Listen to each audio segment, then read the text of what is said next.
The woman was just about to go to sleep when she noticed the light was still on, so she had no choice but to get up and turn it off. As she switched off the light and was about to leave, she spotted something on the security monitor. 3 men were sneaking their way upstairs. Her whole body started trembling uncontrollably. She immediately rushed upstairs. The woman burst straight into a room, with the intruders about to reach them any second. She grabbed a cup of water from nearby and splashed it right in Herd Otter's face, then pulled Herd Otter up and ran for the door. At the moment they stepped out, a masked man blocked their path. The woman quickly pulled Herd Otter into an elevator behind them, although they managed to keep the masked man out.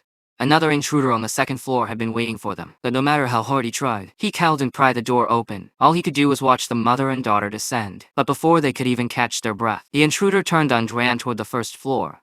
Yet the elevator never arrived, because the mother and daughter had pressed the button back to the second floor. Then they headed straight for the basement, and slammed the steel door shut just 1 second before the intruders got there. Seeing that the intruders couldn't get in for now, the mother and daughter finally let out a sigh of relief. But sitting on the floor, they had no idea what to do next.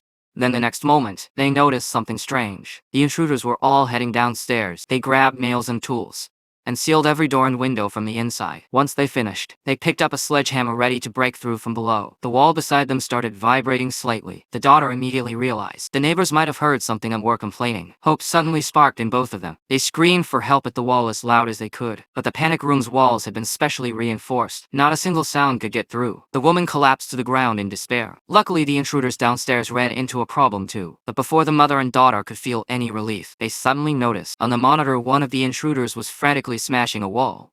He had accidentally discovered it was hollow, so he grabbed a hammer and broke through the surface, revealing the panic room's ventilation duct inside. The intruder then pulled out a drill, grabbed a pillow from behind him, and placed it on top of the duct. He drilled a small hole into the pipe, then shoved a gas hose into the opening. The gas traveled through the ventilation system and poured right into the panic room. The woman cautiously approached the vent to check things out, and was nearly choked to death by the toxic fumes hitting her face. Hearing the coughing outside, the intruder immediately cranked the gas valve all the way up. The situation inside became extremely dangerous. That's when the daughter spotted another vent. The two of them could only press their faces against the small opening to breathe. As more gas kept pouring in from outside, the mother knew that if this kept up, they'd eventually be killed by the fumes. So she fought through the discomfort and kept searching through everything in the basement, hoping to find something useful, and she stumbled upon a lighter gun. Then she tossed Herd Otter a fireproof blanket.